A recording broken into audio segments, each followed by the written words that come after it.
años leí la historia verídica de una mujer de 33 años que salió un lunes de su casa para dirigirse a su trabajo en la ciudad de Dallas, pero a las 3:30 de la mañana se da cuenta que está en Santa Fe, en Nuevo México. Eso es a más de 1,000 kilómetros de distancia de la ciudad de Dallas, sin tener la menor idea de cómo ella llegó allí. Se quedó a dormir en un hotel de la ciudad y a la mañana siguiente no podía reconocer sus pertenencias. De hecho, ni siquiera se pudo reconocer a sí misma cuando se vio al espejo. Esta mujer estaba padeciendo de un severo caso de amnesia. Le tomó bastante tiempo de terapia, más de 1 año, poder recuperar completamente su memoria, sus relaciones, sus recuerdos, sus vivencias. Y a través de esta experiencia tan traumática, ella llegó a la conclusión de que la memoria no es meramente un asunto de recordar dónde fue que yo dejé las llaves de la casa o dónde fue que yo dejé las llaves del carro. Ella decía, se trata más bien de entender en esencia quién eres tú. En otras palabras, la memoria es un asunto de identidad. Es un asunto de identidad. Si olvidamos quiénes somos, si olvidamos nuestro pasado, en un sentido real es como si perdiéramos nuestra identidad. Y tristemente, mis hermanos, ese es uno de los grandes problemas del cristiano. Que muchas veces padecemos de lo que podríamos llamar una especie de amnesia funcional. Olvidamos quiénes somos en Cristo y consecuentemente somos tentados a buscar en otro lado lo que ya tenemos en Él. Una amnesia funcional.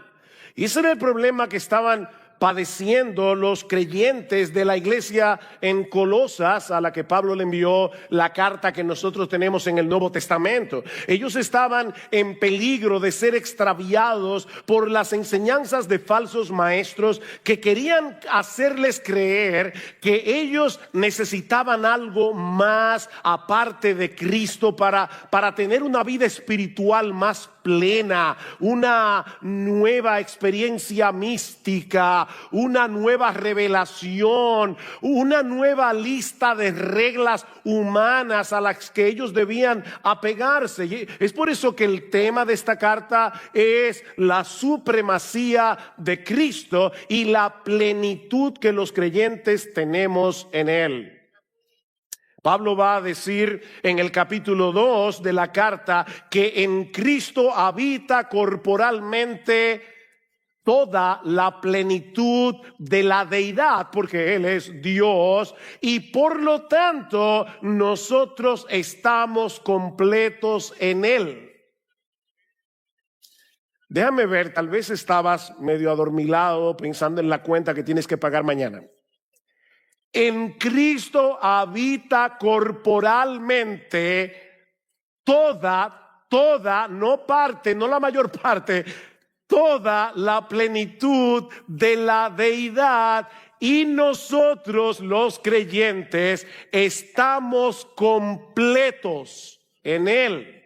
Él es el todo en todos, como va a decir Pablo en el capítulo 3, versículo 11. Es por eso que alguien resumió en una frase bastante memorable todo el contenido de esta carta de esta manera: todo Dios está en Cristo, todo Cristo está en ti. Todo Dios está en Cristo, todo Cristo está en ti. De manera, mis hermanos, que la única forma de continuar avanzando en nuestras vidas cristianas es recordando quiénes somos en Él y viviendo en consecuencia. Debemos cuidarnos de padecer de amnesia funcional. Y eso es precisamente lo que quiero que veamos en esta mañana en Colosenses capítulo 1, los versículos 21 al 23, donde Pablo describe toda nuestra vida, desde nuestro nacimiento hasta la eternidad, en función de nuestra relación con Cristo. Él no solo quiere que veamos lo que ahora somos en Cristo, sino también lo que éramos sin Él y lo que luego seremos cuando estemos con Él por los siglos de los siglos. De ahí el título de mi sermón de esta mañana: sin Cristo, en Cristo, con Cristo. Sin Cristo, en Cristo, con Cristo. Al final de cuentas, lo que tú y yo somos depende de la relación que tengamos con Él. Cristo nos define, es Cristo el que nos describe como seres humanos. Tú eres lo que eres dependiendo del lugar que Cristo ocupa en tu vida. Veamos entonces, en primer lugar, nuestra anterior condición sin Cristo.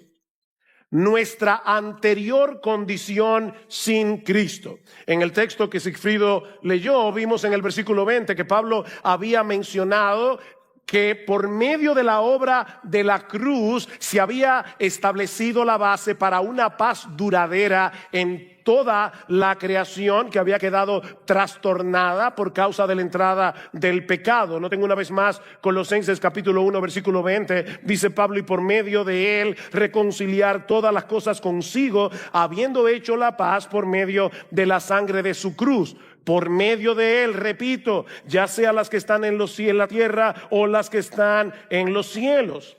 Pero ahora Pablo quiere mostrarnos el impacto de esa obra de reconciliación, no en el cosmos completo, sino en los creyentes de manera particular. Y él lo hace a través de un contraste. Mira lo que tú eras sin Cristo, para que ahora puedas apreciar lo que eres en Cristo. Versículo 21. Y aunque vosotros antes estabais alejados y erais de ánimo hostil, ocupados en malas obras, sin embargo ahora Él os ha reconciliado. Pablo nos dice en primer lugar que tú y yo, cuando estábamos alejados de Cristo, estábamos alejados de Dios o éramos extraños, como dice la Reina Valera del 60. En otras palabras, estábamos alienados de Dios, completamente separados de Él, sin ningún tipo de relación amistosa con el Señor. Pablo describe esto de una forma para mí más dramática en Efesios capítulo 2, versículo 2. En aquel tiempo estabais sin Cristo. De aquí saqué la primera parte de mi título, de mi mensaje hoy. En aquel tiempo estabais sin Cristo, alejados de la ciudadanía de Israel, ajenos a los pactos de la promesa, sin esperanza y sin Dios en el mundo. ¿Se puede estar en una condición peor? Sin Cristo, sin Dios, sin esperanza en este mundo. El tipo de relación que tú y yo teníamos con Dios no era la de un hijo con su padre, era la de un culpable con su juez. Y mi amigo, si tú estás aquí sin Cristo en esta mañana, todavía continúas en esa condición. Continúas en esa condición.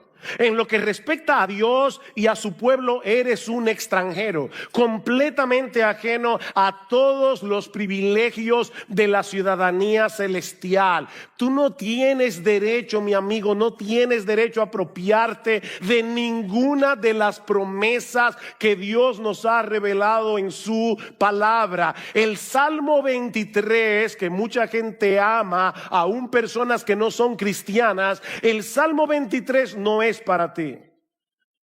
Tú no puedes decir, no tienes derecho a decir que Jehová es tu pastor. Tú no tienes derecho a decir que nada te faltará. El Salmo 90 no es para ti. Jehová no es tu refugio. Jehová no es tu fortaleza. Tú no tienes derecho a apropiarte de Romanos 8:28. A los que aman a Dios, todas las cosas les ayudan a bien. No, a ti todas las cosas no te ayudan a bien. Tú no tienes derecho, es que tú estás ajeno a la vida de Dios. Tú eres un extranjero en lo que respecta a la ciudadanía celestial. Ahora, no olviden, hermanos, miembros de Iglesia Bíblica del Señor Jesucristo y cualquier otro creyente que se encuentre en este lugar, que la carta a los Colosenses no es un tratado evangelístico. Pablo le está diciendo eso a creyentes. O sea, Pablo quiere que tú y yo, creyentes en Cristo, no olvidemos lo que éramos sin Él. Cuidado de padecer amnesia funcional. Esa era la condición en la que todos nosotros estábamos antes de venir a Cristo en arrepentimiento y fe. Éramos extraños. De hecho, noten de nuevo en el texto que Sigfrido leyó, en el versículo 13, porque Él nos libró del dominio de las tinieblas y nos trasladó al reino de su amado Hijo. Nosotros pertenecíamos a otro reino, nosotros teníamos otro amo, nosotros teníamos otro dueño, nosotros teníamos otro Señor. Y de paso, un Señor inmisericordia y cruel, al que obedecíamos ciegamente y que quería destruir nuestras almas para siempre en el infierno. Ahí vivíamos tú y yo. Pero Pablo nos dice también que éramos de ánimo hostil. O como dice la Reina Valera del 60, éramos enemigos. Éramos enemigos.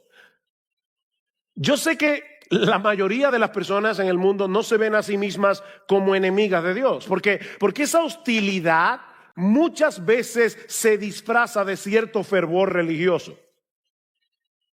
El incrédulo no deja de ser espiritual a su manera. El incrédulo no deja de ser religioso. Él se ha creado una especie de Dios domesticado que se acomoda a su estilo de vida. Un ser supremo, un ser todopoderoso al que nosotros podemos acudir en tiempos de necesidad, pero que no nos condene por nuestro pecado. Y como ellos no tienen problemas con esa deidad que han fabricado en su imaginación, ellos no pueden aceptar que sean enemigos de Dios. Pero Pablo no está hablando aquí de un Dios imaginario.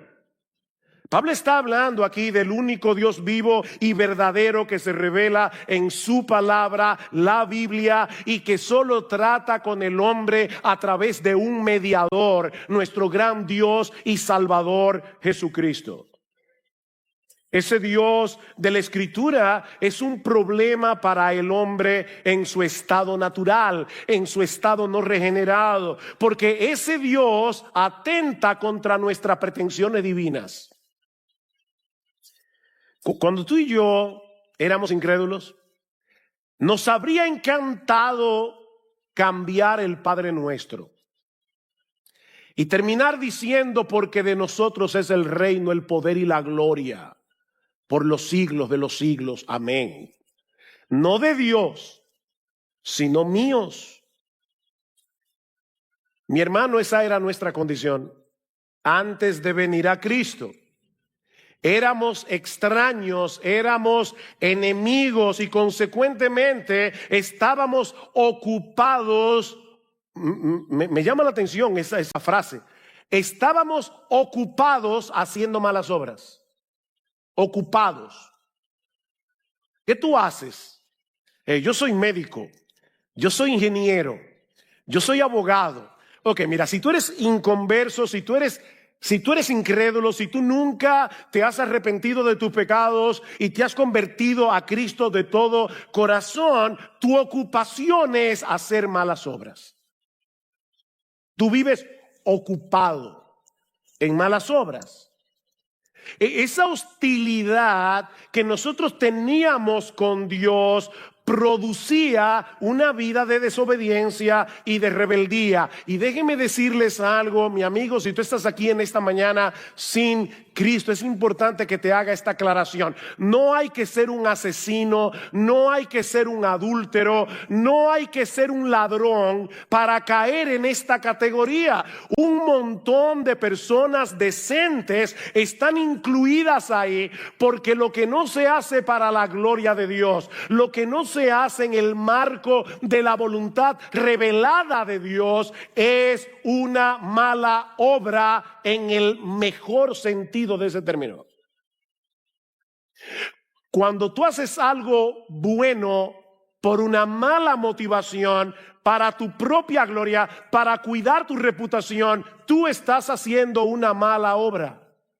Tú vives ocupado en malas obras. Mi amigo, el más grande pecado del hombre consiste en violar el más grande de los mandamientos. Y el más grande de los mandamientos es: amarás al Señor tu Dios con todo tu corazón, con toda tu alma, con toda tu mente, con todas tus fuerzas. Y el segundo mandamiento más importante es: amarás a tu prójimo como tú te amas, con el mismo fervor, con la misma emoción, con el mismo cuidado con el que tú te amas a ti mismo. Y eso no lo hace ningún ser humano ni por un segundo. Estamos ocupados haciendo malas obras. Nosotros éramos el centro de nuestro universo. Así es como el Evangelio nos describe cuando estábamos sin Cristo. Y si tú eres un verdadero creyente, vas a aceptar esa descripción como buena y válida. Óyeme, si tú estás peleando con esta descripción de Pablo, probablemente tú no eres cristiano. Dios todavía no ha abierto tus ojos para que tú veas la corrupción de tu corazón. No podemos decir que hemos creído en el Evangelio sin aceptar previamente lo que el Evangelio dice de nuestra condición sin Cristo, porque Él no vino a llamar a justos, sino a pecadores. Él vino a sanar lo que estaba enfermo. Los creyentes sabemos, aunque muchas veces lo olvidamos, que éramos 1000 veces peores de lo que nuestro peor enemigo piensa de nosotros. ¿Tú tienes alguna persona que piensa muy mal de ti? Vamos, piensa. ¿Hay alguien que tú sabes que piensa muy mal de ti? Tú eres peor. Tal vez tú no tienes los defectos que esa persona te atribuye, pero si te examinamos a la luz del estándar de perfección de Dios mismo, tú eres, y yo también, 1000 veces peor. ¿Y sabes lo que esa descripción debería producir en nosotros? Gratitud y humildad. Gratitud y humildad. Nosotros deberíamos vivir sorprendidos de ser cristianos. Porque mira, mi hermano, ser cristiano es un milagro. Eso es un milagro.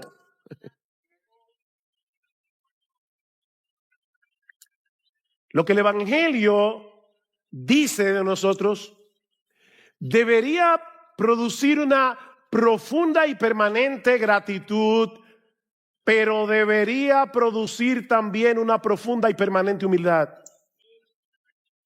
Mansedumbre. ¿Tú sabes por qué nos ofendemos tan fácilmente? ¿Tú sabes por qué se nos hace tan difícil perdonar? ¿Tú sabes por qué tan fácilmente caemos en el descontento, caemos en la amargura? Porque en el fondo de nuestro corazón, nosotros creemos que merecemos algo mejor. Creemos que somos merecedores de una mejor vida. Pero el creyente que vive arraigado en el evangelio nunca deja de asombrarse del inmensurable amor de Dios en Cristo. Ellos no se sienten merecedores de todo el bien que reciben de la mano de Dios y de los hombres. No somos merecedores. Yo creo que el secreto de Pablo estaba ahí.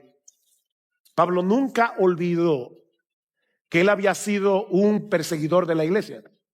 Y es precisamente por eso que en las cartas de Pablo, la gloria de Cristo resuma por todas partes. Es Cristo, Cristo, Cristo, Cristo. O sea, Pablo era cristocéntrico porque él sabía lo que él era. Ahora, esa terrible condición que Pablo describe aquí no tiene como propósito aplastarnos bajo el peso de nuestra miseria anterior. No, el propósito de Pablo es resaltar la gran obra de redención que Cristo llevó a cabo a nuestro favor en la cruz del Calvario. Y eso nos lleva a nuestro segundo encabezado. Ya vimos nuestra condición sin Cristo. Veamos ahora, en segundo lugar, nuestra nueva identidad en Cristo. Nuestra nueva identidad en Cristo. Dice Pablo, versículo 22, sin embargo, a pesar de todo lo que éramos, ahora Él os ha reconciliado en su cuerpo de carne mediante su muerte. Él os ha reconciliado.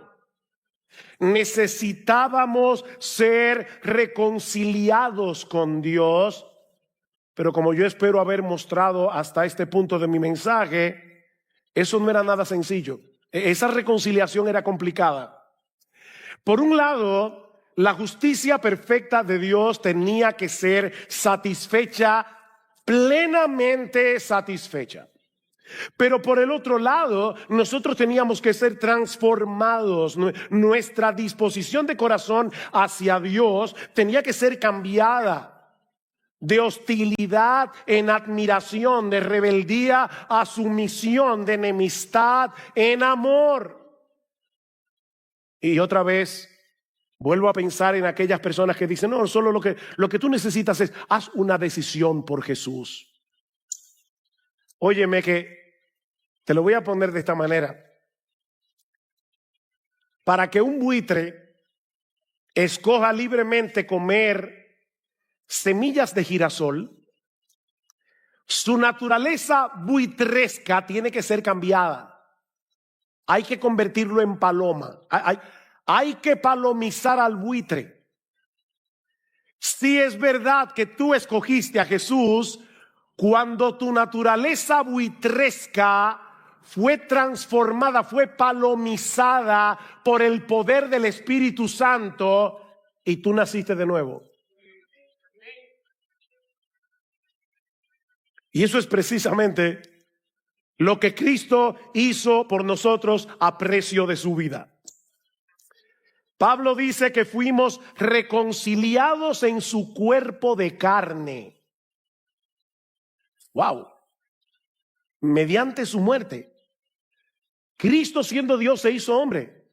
Y como hombre, Él sufrió lo que tú y yo merecíamos sufrir por causa de nuestros pecados para poder reconciliarnos con Dios pagando nuestra deuda. Imagínate por un momento que por cada pecado que tú cometes, por pequeño que parezca a tus ojos, Dios emite una factura. Un mal pensamiento, una factura. Un pecado, otra factura. Una mirada inconveniente. Viste lo que no debiste haber visto, otra factura. El pecado se define en la Biblia como una deuda. Ahora, añádele a todas esas facturas las cosas buenas que tú debiste haber hecho y no hiciste, porque dice la Escritura en Santiago capítulo 4 que el que sabe hacer lo bueno y no lo hace, le es pecado. Así que por cada cosa buena que tú debiste haber hecho y no hiciste, otra factura. Mire, mi hermano, yo no sé cómo tú lo visualizas, pero si yo lo pienso de mi propia vida, es como si cada día se amontonaran facturas tras facturas, tras facturas, tras facturas. ¿Sabes qué fue lo que hizo Jesús? Jesús cogió todas esas facturas y las absorbió en la cruz del Calvario. Cristo le dijo al Padre: yo quiero, Padre mío, que tú me castigues a mí, que yo sufra en lugar de, pon tu nombre allí, raya, en lugar de tú. Yo quiero absorber el castigo que ellos merecen por cada una de esas facturas. Yo quiero pagarlas por completo en la cruz del Calvario. Cristo absorbió. Mis hermanos, somos libres de deudas. Yo nunca me he visto en esa condición, así que no puedo entender eso del todo, de tener una deuda fuerte. No sé lo que es eso. No soy empresario, ¿no? Hay gente que debe millones. Pero yo imagino lo que debe ser tener una deuda enorme y que el banco te mande una carta diciendo: tu deuda fue saldada. Cero. No debes nada. Ahora, lo más sorprendente de Jesús no es eso. Digo, ya eso es sorprendente. Pero hay algo más sorprendente. Si tú le debes al banco $2 millones y el banco paga tu deuda, tú no debes nada, pero en el banco tienes cero. Pero eso no es lo que hace Jesús. Jesús toma todas tus facturas, las pagó en la cruz del Calvario y después le dijo al Padre: mi justicia perfecta, ponla en su cuenta. Así que en el banco del cielo nuestra cuenta no está en cero. En el banco del cielo nosotros tenemos la misma justicia de Jesús. Eso es lo que la Biblia llama justificación. Sorprendente, todavía queda algo más. Que yo le decía, nosotros necesitamos que la justicia de Dios sea satisfecha, pero nosotros necesitamos que la disposición de nuestro corazón sea transformada. Así que no solamente se trata de que nuestra deuda fue saldada, sino que en el momento de nuestra conversión comienza un proceso de transformación en nuestros corazones. Cristo envía a nosotros su Espíritu para cambiar nuestra rebeldía en obediencia, nuestra hostilidad en amor, nuestro prejuicio contra Dios en admiración y adoración. Eso está haciendo el Espíritu Santo en ti y en mí. Qué gran salvación. Eso es lo que implica ser reconciliado. La justicia perfecta de Dios quedó satisfecha, nuestro corazón fue transformado. Así que he aquí las dos fotografías, la una al lado de la otra. ¿Han visto esos anuncios, sobre todo de dieta? Antes, después. Bueno, eso es lo que tú eras antes. Eso es lo que tú eres ahora. Dios obró en nosotros un cambio extraordinario, de la muerte a la vida, de la ceguera a la visión, de la potestad de las tinieblas, esclavos del diablo, al reino de su amado Hijo. Vivir de acuerdo al Evangelio, vivir de acuerdo al testimonio de las Escrituras, es creer eso. Es creer lo que la Biblia dice que éramos y es creer lo que la Biblia dice que somos, que ya no hay condenación, para aquellos que están en Cristo Jesús, porque Dios nos ve a nosotros a través de la justicia perfecta de su Hijo.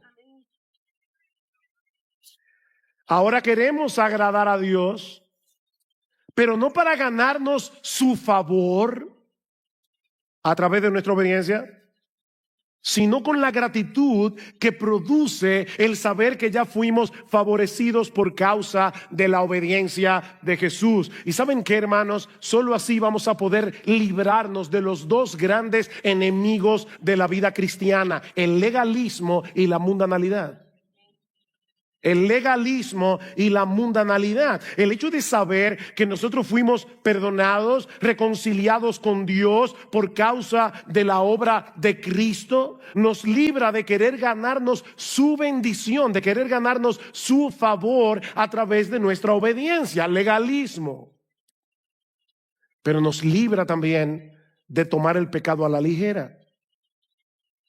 Porque ahora tú y yo sabemos lo que le costó a Cristo librarnos de la condenación y de la esclavitud del pecado. Así que mira, independientemente de cuál haya sido tu estilo de vida antes de venir a Cristo en arrepentimiento y fe, tú debes entender que tus antiguos pecados ya no son los que te definen. Es tu nueva identidad en Cristo. Hace unos años estaba dándole consejería a una joven que durante muchos años practicó el lesbianismo. Y ella me decía, con mucho pesar, en la oficina: yo soy lesbiana, arrepentida, convertida, pero yo quisiera ser mujer, plenamente mujer. Y yo le decía a esta joven, primero le leí 1 Corintios, capítulo 1, versículos 6 al 9, donde Pablo menciona una extensa lista de pecados, pero luego dice: y esto erais algunos, erais pasado, mas ya habéis sido lavados, ya habéis sido justificados, ya habéis sido santificados en el nombre del Señor Jesucristo y por el Espíritu de nuestro Dios. Y yo le decía: mira, nosotros no somos como los alcohólicos anónimos, que a través de toda su vida dicen: yo soy alcohólico aunque tengan 20 años sin tomar un trago. Por Cristo y por la obra de su Espíritu en ti, tú puedes decir: yo era. Eso no te define. Tú eres cristiano, eres cristiana. Lo que te define ahora, independientemente de las luchas que tú puedas tener en el día de hoy con tus pecados pasados, lo que te define es tu nueva identidad en Jesucristo. Esa es tu definición.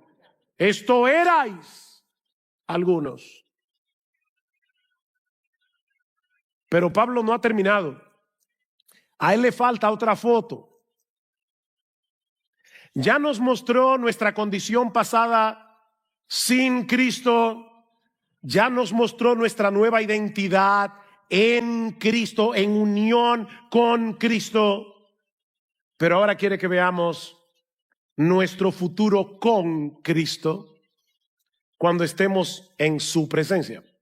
Versículo 22. Sin embargo, ahora Él os ha reconciliado en su cuerpo de carne mediante su muerte, a fin, he aquí el propósito, a fin de presentaros santos, sin mancha e irreprensibles delante de Él.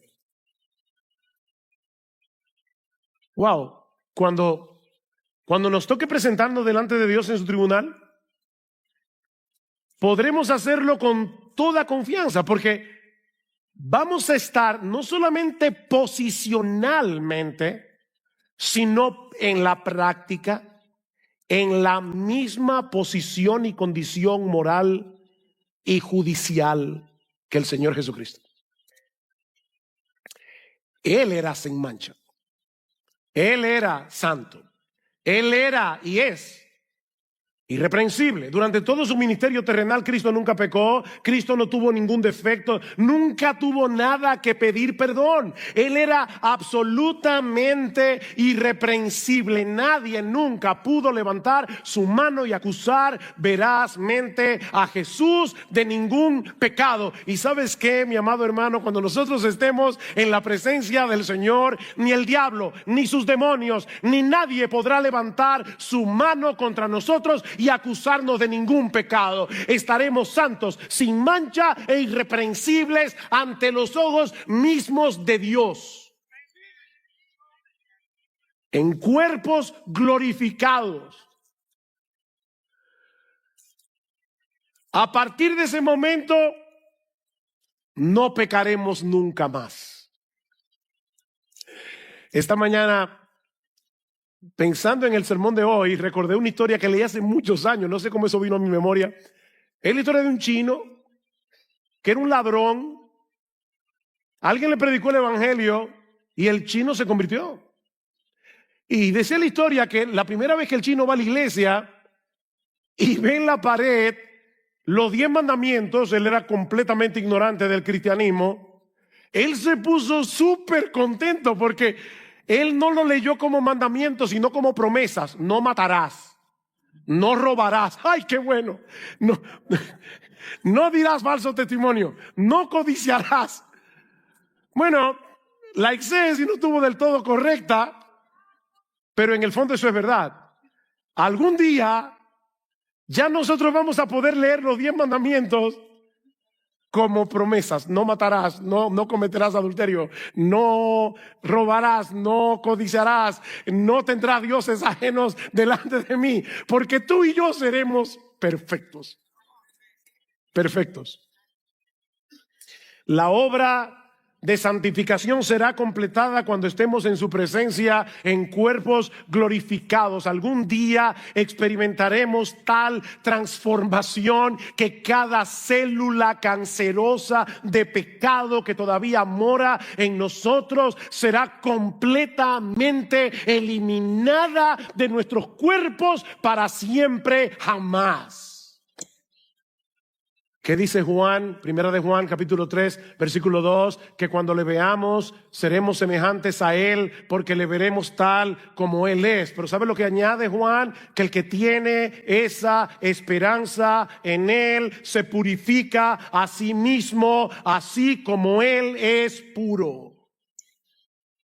El que tiene esa esperanza es una esperanza purificadora, es una esperanza que actúa ahora. En la foto presente. Ahora, Pablo termina este pasaje con una advertencia. Versículo 23. Si en verdad permanecéis en la fe, bien cimentados y constantes, sin moveros de la esperanza del evangelio que habéis oído, que fue proclamado a toda la creación debajo del cielo, y del cual yo, Pablo, fui hecho ministro. Lo que Pablo está diciendo aquí no es que un verdadero creyente puede perder la salvación. Lo que él está diciendo es que la perseverancia en la esperanza del evangelio es la marca distintiva de aquellos que de verdad han abrazado el evangelio. La fe que salva persevera. Estos colosenses que estaban siendo seducidos por los falsos maestros, Pablo le está diciendo, óyeme, si tú eres seducido por uno de estos falsos maestros y comienzas a buscar en Cristo lo que solo Él te puede dar, eso puede estar indicando que tú no eres un verdadero creyente. ¿Y cómo lo sabemos? Porque la misma Biblia lo dice. Primera de Juan, capítulo 2, versículo 19. Salieron de nosotros, pero no eran de nosotros, porque si hubiesen sido de nosotros, habrían permanecido con nosotros. Pero salieron para que se manifestara que no todos son de nosotros. La doctrina de la seguridad de salvación no fue revelada en la Biblia para que los creyentes vivan despreocupados, sino para que pongan más empeño en mantenerse edificados en ese evangelio que originalmente nos salvó. Porque es el evangelio lo que produce frutos en nuestras vidas. Note lo que dice Pablo en Colosenses capítulo 1, versículo 6. Dice, la palabra que oísteis, el evangelio que ha llegado hasta vosotros, así como en todo el mundo está dando fruto constantemente y creciendo, así lo ha estado haciendo también en vosotros desde el día que oísteis y comprendisteis la gracia de Dios en verdad. ¿Por qué tú y yo necesitamos entender cada vez mejor el evangelio? ¿Por qué tú y yo necesitamos entender la gracia de Dios en verdad? Porque eso es lo que produce fruto en nuestra vida. Vive tu vida aquí y ahora con los ojos puestos en la gloria que nos espera cuando estemos finalmente con Cristo en la presencia de Dios. Porque solo a través de esa esperanza, mi amado hermano, mi amada hermana, vas a poder mantenerte en la carrera independientemente de las circunstancias adversas que nosotros tengamos que enfrentar en esta vida. En el mundo tendréis aflicción, dice el Señor, pero confiad, yo he vencido al mundo. Imagínate a un muchacho que se está recuperando de una pierna rota. Y él está mirando los Juegos Olímpicos. Él es muy deportista, le encanta correr, saltar, jugar básquetbol. Y él está ahí mirando con su pierna rota los Juegos Olímpicos. Le encanta ver a los atletas correr, saltar. Y en su corazón, él anhela poder hacerlo, pero no puede correr a esa velocidad, no puede saltar tan alto todavía. Su limitación física, su pierna rota, no se lo permite. Pero algún día esa pierna será sanada y él va a poder volver a la cancha otra vez. Bueno, mis hermanos, nosotros los creyentes deseamos de todo corazón obedecer a nuestro Señor. Nosotros deseamos obedecer a Dios como Cristo lo hizo. Pero la verdad es que por más empeño que ponemos en esto, estamos muy lejos de ser perfectos. Estamos muy lejos de ser como Jesús. Por causa del pecado que todavía mora en nosotros, obedecemos, pero no perfectamente. Pero no por eso dejamos de esforzarnos en dependencia del Espíritu Santo, anhelando con esperanza aquel día cuando no nuestra pierna, no, el cuerpo entero roto sea sanado. Cuando Cristo en su venida transformará el cuerpo de la humillación nuestra para que sea semejante al cuerpo de la gloria suya. ¿Cuánto anhelamos que llegue ese día? Y ahora yo te pregunto, si tú profesas ser creyente, ¿es evidente en tu vida ese deseo, ese anhelo de ser cada vez más como Cristo? Cada vez menos como tú. ¿Anhelarías poder pecar sin ser descubierto? ¿O el pecado es algo que tú sinceramente aborreces? Es algo que aunque lo cometes te avergüenza. Tú puedes percibir en ti un deseo genuino de obedecer a Dios, aunque percibes al mismo tiempo la resistencia del pecado que todavía mora en tu corazón. ¿Tú puedes percibir esa lucha? Bueno, si es así, dale gracias a Dios. De verdad, yo quisiera que en vez de aplastarte, le des gracias a Dios. Eso es una muestra de que tú eres cristiano. Eso es un indicio de que tú has sido regenerado, de que tú has nacido de nuevo, de que aunque el pecado mora en ti, ya no reina, Cristo reina, el Espíritu Santo mora en ti y te anhela celosamente. Y ampárate una vez más en el Evangelio de Cristo, en el perdón que has recibido en Él de todos tus pecados y en la esperanza gloriosa de que pronto, muy pronto, no matarás, no cometerás adulterio, no darás falso testimonio, no codiciarás, no tendrás dioses ajenos delante del Señor.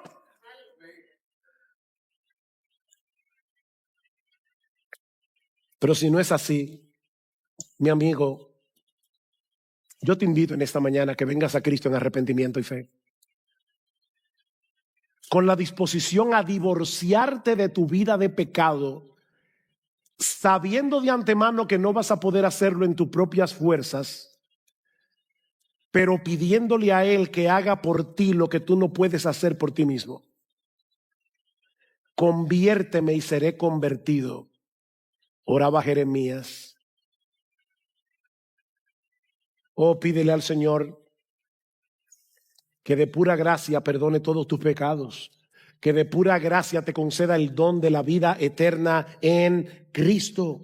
Mi amigo, tú eres un esclavo que necesita libertad, un condenado que necesita perdón y absolución. Tú eres un enemigo que necesita reconciliación, y eso solo será posible si te acoges a la gracia de Dios en Cristo por medio de la fe. Esa es la buena noticia del Evangelio, que hay perdón y vida eterna en Cristo para todo aquel que cree. Quisiera concluir con las letras de un hermoso himno que resume todo lo que hemos dicho hoy en este mensaje. A creyentes y a incrédulos, pon tu mirada en Cristo. Los creyentes para su santificación, los incrédulos para su salvación. Pon tu mirada en Cristo, tan lleno de gracia y amor, y lo terrenal sin valor será a la luz del glorioso Señor. Pon tu mirada en el monte, en el Calvario. Verás su justicia y favor. En aquella cruz se entregó Jesús, nuestra deuda inmensa borró. Pon tu mirada en el día que Dios a Jesús levantó, y no temerás a la muerte nunca más, pues su vida eterna te dio. Pon tu mirada en los cielos. Jesús volverá por su Rey. Todos lo verán y confesarán toda gloria a Cristo el Rey. Cristo, mis ojos pongo en ti. Cristo, mi gloria y galardón. Te adoro, te anhelo, eterno Salvador. Oh Cristo, mis ojos pongo en ti.